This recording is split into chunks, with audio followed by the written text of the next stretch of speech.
What's interesting about this is Russ Rogers. He is a US military analyst. He's written a book called The Generalship of Muhammad.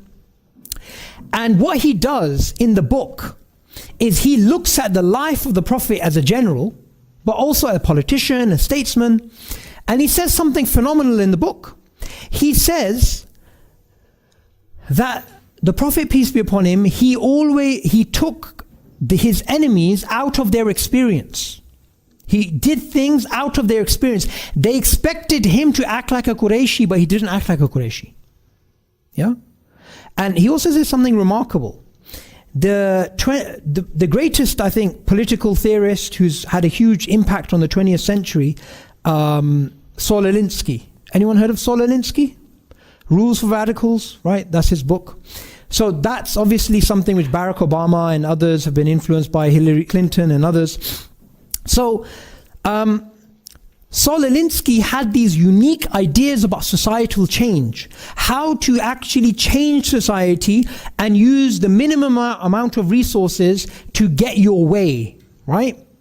And his book, Rules for Radicals, was a landmark book which is still used till today in community activism.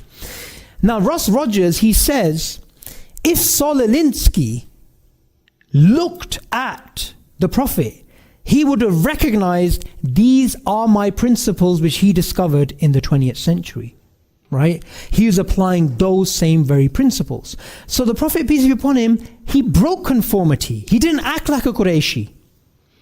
Even the act of asking your enemies for total submission was not a Qurayshi way of doing things. Qurayshi way of doing things was, okay, fine, we've taken you over, we're going to take some camels from you or whatever, and let's have a negotiation or whatever, right?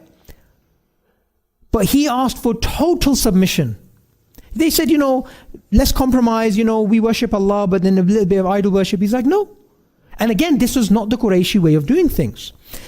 Something else which he did, which was again very un-Qurayshi, was when he dominated his enemies, like in Makkah, he had a general amnesty, which again is very, very non-Qurayshi. So he broke these types of conformities.